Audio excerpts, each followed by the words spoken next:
रोहड़ीअ जे दुबर वारे इलाइक़े में मकानी चूंडुनि वारे ॾींहुं नौजवान जे क़तल बाद जागीरानी बिरादरी में हलंदड़ तकरार ॿीहर भड़की उथियो। फायरिंग में 5 ॼणा ज़ख़्मी थी पिया आहिनि। एसएस न्यूज़ जे रिपोर्टर अब्दुल गफूर शेख मूजिब जागीरानी बिरादरी जी ॿिनि धुरियुनि हादी बख्श जागीरानी ऐं इदरीस जागीरानीअ में हलंदड़ तकरार ॿीहर भड़की पियो। धुरियुनि पारां आम्हूं साम्हूं जदीद हथियारनि सां फायरिंग कई वई। फायरिंग दौरान गोलियूं लॻण करे दीनू जागीरानी ऐं उस्मान जागीरानी समेत 5 ॼणा सख़्त ज़ख़्मी थी पिया आहिनि।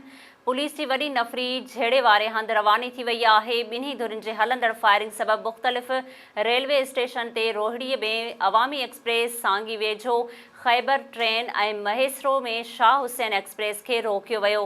यादि रहे त मकानी चूंडुनि वारे ॾींहं ते यूसी पंवार जे पोलिंग स्टेशन अलह जुड़ियो ते जागीरानी बिरादरीअ जे ॿिनि धुरियुनि में पुराणी तकरार तां फायरिंग थी हुई, जंहिंमें अब्दुल कदीर जागीरानी मारिजी वियो हुयो।